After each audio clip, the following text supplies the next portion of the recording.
Sir sir நில்லுங்க sir பொறுங்க sir sir.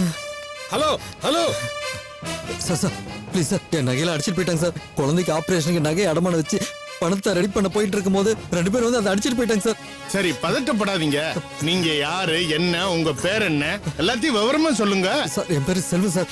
குழந்தை ஆபரேஷனுக்காக பணத்தை ரெடி பண்ண போயிட்டு இருந்தேன் சார். என் குழந்தைக்கு நாளைக்கு ஆபரேஷன் சார். சரி சார் ஹாஸ்பிட்டல்ல இருந்து நகையோட போயிட்டு இருக்கும்போது யாரோ 2 பேர் அதை பார்த்து என்ன ஃபாலோ பண்ணிட்டு வந்துட்டாங்க சார். வேணா வண்டியில அடிச்சு தகராறு பண்ணி நகையில அடிச்சிட்டு போயிட்டாங்க சார்.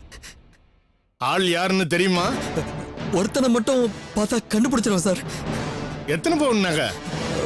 35 பவுன் இருக்கு சார். எங்க நடந்துச்சு? வாசிக ஹாஸ்பிட்டல்ல இருந்து வர்ற வழியில வடபள்ளி சிக்னலை தாண்டி வீரபத்திர சாமி கோயில் தெரு பக்கத்துல சார். கம்ப்ளைண்ட் கொடுத்துட்டு போங்க, நான் ஆக்ஷன் எடுக்கிறேன். சார் என் பொண்ணுக்கு ஹார்ட்ல பிரச்சனை சார். ஒரு வாழ்வு மாத்திரம்னு சொல்லிட்டாங்க சார். இல்லைன்னா உயிர் பொழைக்கிறது கஷ்டம்னு சொல்லிட்டாங்க சார். Hospital admit பண்ணிருந்தார். இப்ப பார்த்து இப்படி நடந்துருச்சு சார்.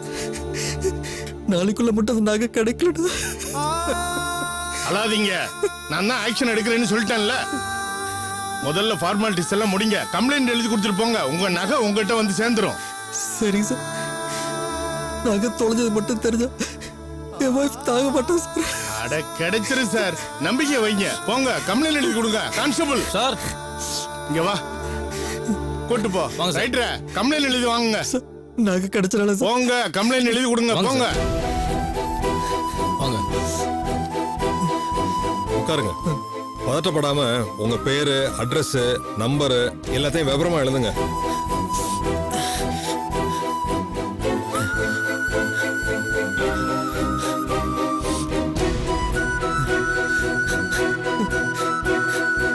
அழாம எழுதுங்க சார்.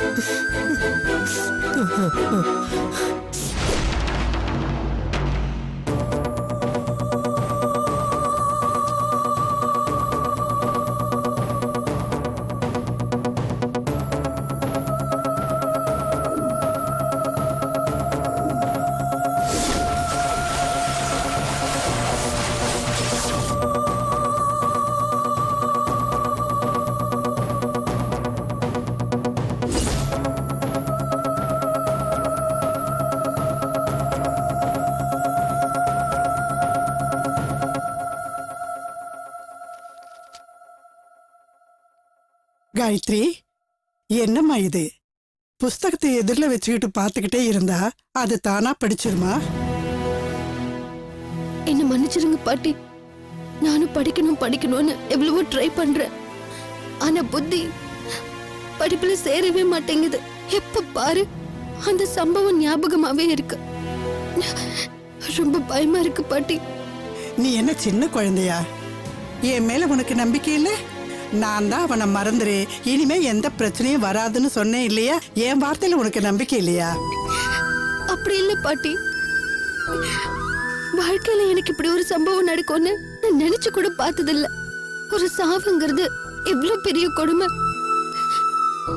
நேத்து வரைக்கும் நடமாடிட்டு இருந்த ஒரு மனுஷன் திடீர்னு இல்லாம போறதை விட ஒரு பயங்கரம் வேற இல்ல பாட்டி. அதுவும் நம்ம கண்ணு எதிரில, நம்ம வீட்டுல, அதுவும் கொலை பண்ணி சாகடிச்சு. கடவுளே. காயத்ரி, விதின்னு ஒண்ணு இருக்கு. அது நீயும் நானும் எழுதுறது இல்ல, ஆண்டவன் எழுதுறது. யாருக்கு நல்ல சாவு யாருக்கு கெட்ட சாவுன்னு அவன் தீர்மானிக்கிறான். நாம செய்யற காரியம் எப்படி இருக்கோ அப்படித்தான் சாவும் இருக்கும். நீ எதுக்காக வருத்தப்படுற? வருத்தம் இல்ல பாட்டி, அதான் சொன்னேன்னு ஒரு மாதிரி பயம். அதுதான் வேணாங்கிறேனே. இத பாரு, அப்படியே ஏதாவது பிரச்சனை வந்தாலும் அத நான் பாத்துக்கிறேன். உனக்கு உன் படிப்பு ஒண்ணுதான் முக்கியம். நீ ஒழுங்கா படிச்சு பாஸ் பண்ணி கலெக்டர் ஆனாதான் உங்க அப்பாவை உன்னால நேருக்கு நேர் பேஸ் பண்ண முடியும். உனக்குன்னு ஒரு லட்சியம் இருக்கு காயத்ரி. இந்த மாதிரி சின்ன சின்ன விஷயத்துக்கெல்லாம் வருத்தப்பட்டுக்கிட்டு இருந்தேன்னா ரொம்ப தப்பு.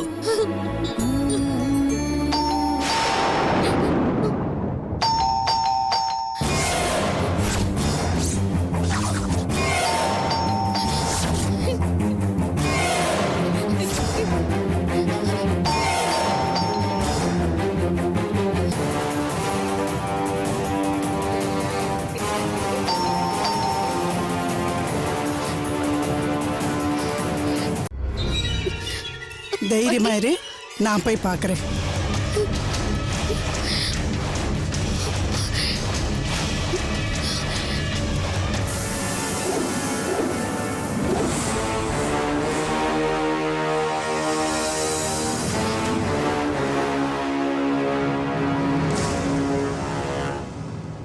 வா லக்ஷ்மி, உள்ள வா. அம்மாவா? ஏ லக்ஷ்மி, வெளியவே நிக்கிறே, உள்ள வா. உள்ள வா. அம்மா. காயத்ரி, எப்படி இருக்கம்மா? நல்லா இருக்கேம்மா. என்னது இது? கௌரியோட மறுவீடு சடங்கெல்லாம் நல்லபடியா முடிஞ்சதுமா. உங்களை பார்த்துட்டு பலகாரம் கொடுத்துட்டு போலான்னு வந்தேன். இந்தாங்க. சரி, வா, உள்ள வந்து உட்காரு. வா. வாம்மா.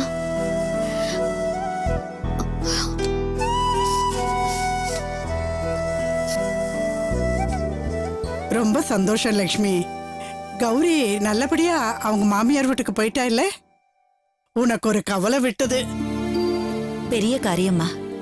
காயத்ரிய கல்யாணத்துக்கு வர வேண்டான்னு நான் இங்க வந்து சொல்லிட்டு போனேன். ஆனா நீங்க அவளை கூட்டிட்டு வந்ததுனாலதான் இந்த கல்யாணமே நல்லபடியா நடந்ததுமா. அதை நான் மறக்க மாட்டேம்மா. என்ன லக்ஷ்மி இதெல்லாம்? காயத்ரி அவங்க அப்பா தப்பா புரிஞ்சுக்கிட்டாருன்னா அது அவருடைய பிரச்சனை. ஆனா நாம அப்படி இல்லையே. 1000 தான் இருந்தாலும் தங்கச்சியோட கல்யாணத்தை பார்க்கணும்னு இவளுக்கு ஆசை இருக்காதா? தெரியுமா, மனச கல்லாக்கிக்கிட்டுதான் அன்னைக்கு நான் அப்படி சொன்னேன். ஆனா காயத்ரி வரலன்னா மாப்பிள்ள தாலியை கட்ட மாட்டேன்னு சொல்லிட்டாரு. அன்னைக்கு காணாம போன நகைக்கு நான் பொறுப்பேத்துக்கிறேன்னு நீங்க ஒரு வார்த்தை சொல்லலன்னா எங்க அண்ணி அடங்கியிருக்கவே மாட்டாங்க. தெய்வம் மாதிரி வந்து காப்பாத்துறீங்க. சாகர வரைக்கும் அதை நான் மறக்க மாட்டேம்மா. என்ன லக்ஷ்மி, சரி விடு.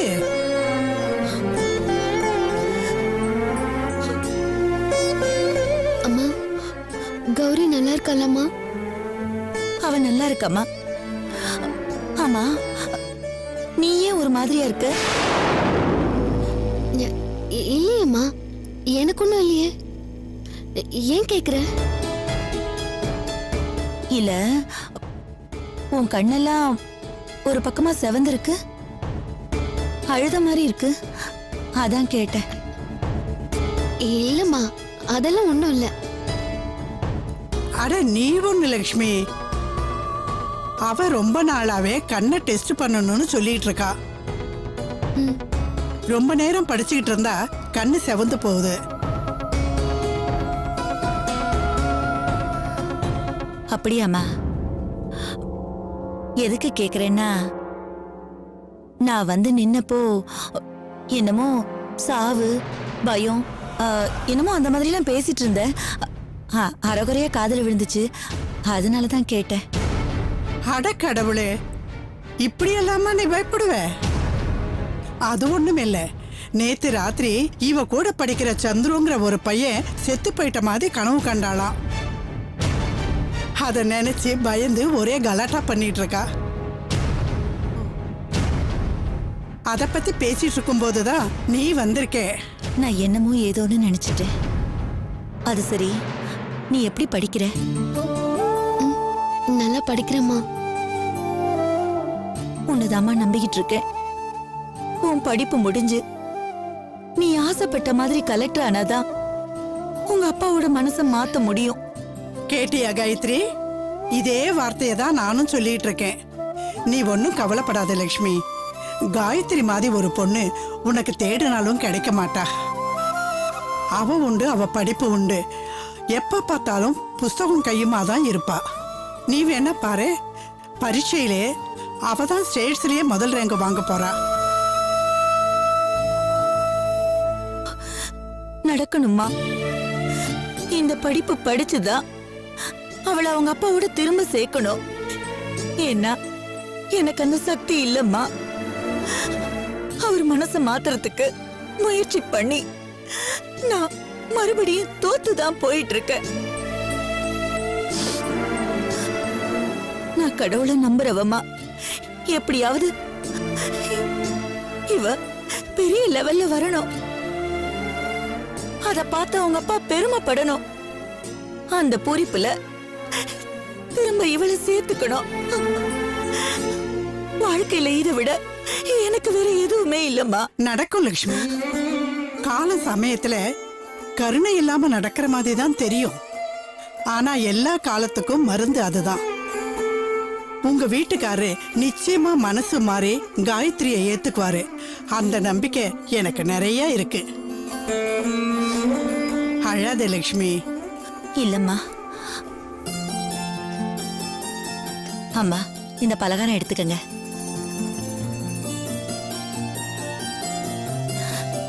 காயத்ரி, சாப்பிடுமா. ஏம்மா ஏம்மா ஒரு மாதிரியா இருக்கு? லக்ஷ்மி, பலகாரம் ரொம்ப அருமையா இருக்கு. உன் மனசு மாதிரியே. சாப்பிடுமா. இந்த சாப்பிடு.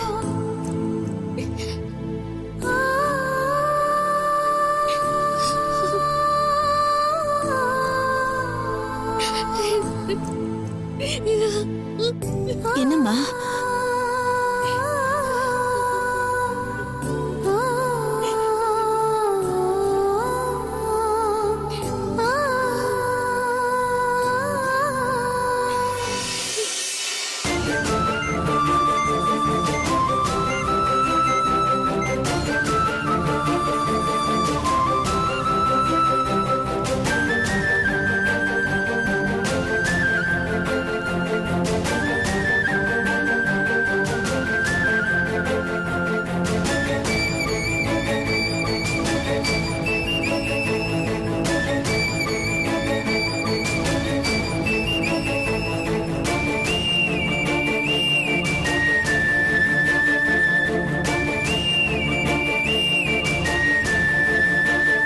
சிஸ்டர் கொஞ்சம் வெயிட் பண்ணுங்க சிஸ்டர். மாமா வந்துட்டே சீக்கிரம் இருக்காங்க. பணத்தை கட்டி ஆகணும். டைம் ஆயிட்டே இருக்கு. ஆமா மேடம், அண்ணன் பணம் அரேஞ்ச் பண்ண தான் போயிருக்காரு.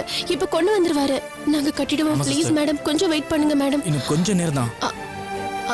அண்ணே, அண்ணே பணம் கொண்டு வந்திருக்கீங்களா? அண்ணே பணத்தை கொடுங்க, கட்டிடலாம் அண்ணே. மாமா அண்ணே என்ன மாமா? என்னாச்சுண்ணே? ஏன் ஒரு மாதிரியா இருக்கீங்க? என்ன மாமா? ஐயோ, அண்ணே, என்னாச்சு? என்ன மாமா சொல்லுங்க மாமா. போச்சு சுபு, எல்லாமே போச்சு சுபு, எல்லாம் போச்சு. நம்ம மோசம் போயிட்டோம் சுபு. என்னாச்சுண்ணே? அழாதீங்க மாமா, சொல்லுங்க மாமா. என்ன பண்றது தெரியாம நான் கையாளாதனா வந்து நிக்கிறேன் சுபு. என்ன மன்னிச்சிரு சுபு.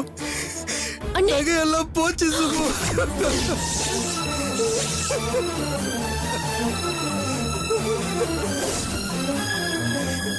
மாமா என்ன மாமா சொல்றீங்க? நகை நகை திருட்டு போயிடுச்சா? விதி விதி என்ன சுத்தி சுத்தி அடிக்குது கதிர். எப்படிடா ஆபரேஷன் பண்றது நான் கவலைப்பட்டுக்கிட்டு இருந்தேன். தெய்வம் மாதிரி வந்து நீ நகையோட நின்ன. இனிமேல் எந்த பிரச்சனை இல்லைன்னு நான் சந்தோஷமா கிளம்பி போனேன். போற வழி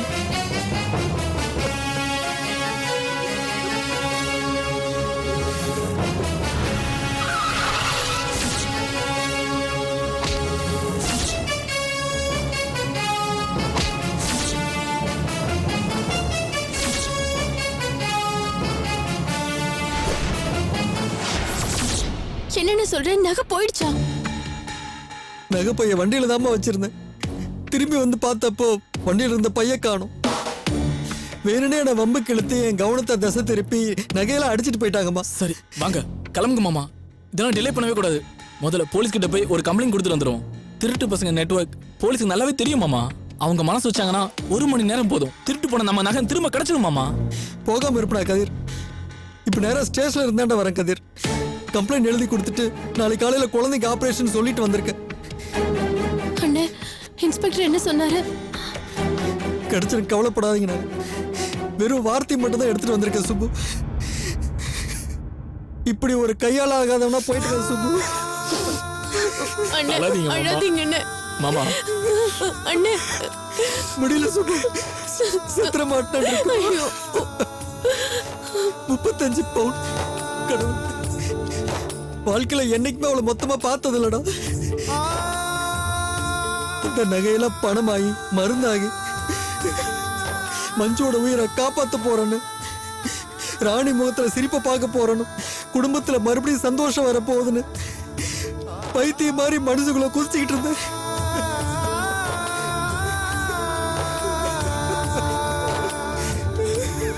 அண்ணா அழாதீங்க அண்ணா. என் சம்பளம் உதவல, என் ஆபீஸ் உதவல.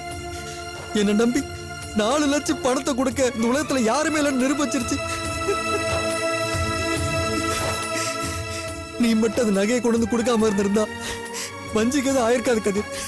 நான் செத்திருப்பேன். ஐயோ மாமா, கேவலம் பணம் தானே நினைக்க முடியலையே.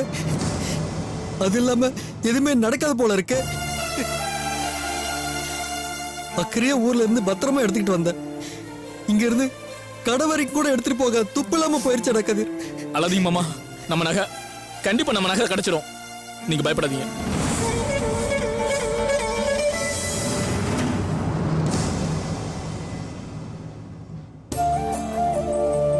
எப்படி கிடைக்கும்?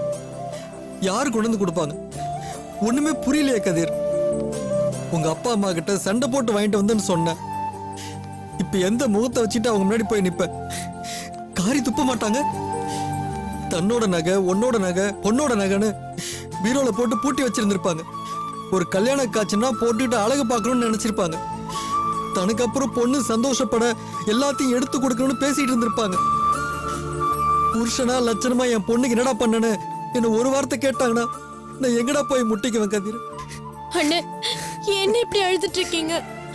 அதான் போலீஸ்ல கம்ப்ளைண்ட் கொடுத்திருக்கீங்கல்ல, கண்டிப்பா நகை கிடைச்சிரும். எனக்கு அந்த நம்பிக்கை இருக்கு. சின்ன உசுறு சுப்பு. அந்த குழந்தையோட உசுருக்குள்ளதான் என் ராணியோட உசுறு ஒளிஞ்சுக்கிட்டு இருக்கு. மஞ்சுக்கு ஏதாவது ஒண்ணுனா ராணி உயிரோட இருக்க மாட்டான். ராணிக்கு ஏதாவதுனா நான் உயிரோட இருக்க மாட்டேன்.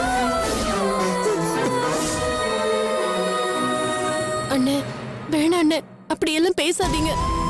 இங்க பாருங்க, உங்க ஆபீஸ்ல உங்களுக்கு 1 லட்சம் ரூபாய் தரேன்னு சொல்லிருக்காங்கல்ல. முதல்ல போய் அந்த பணத்தை வாங்கிட்டு வர வழியை பாருங்க.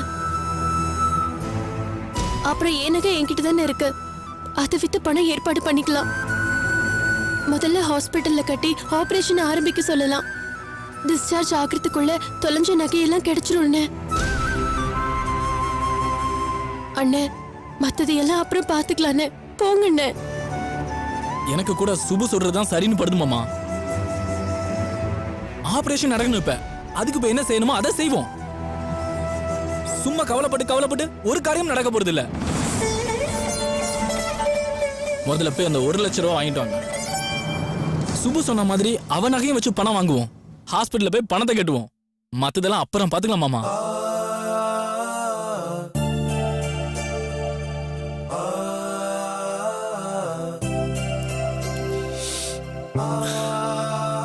சரிம்மா, நான் போயிட்டு வரேன்.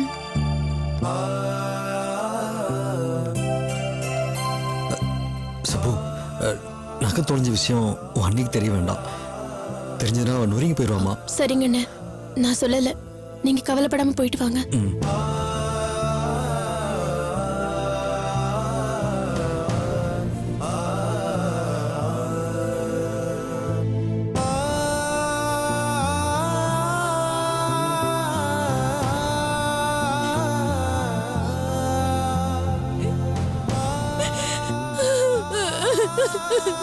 சுபு,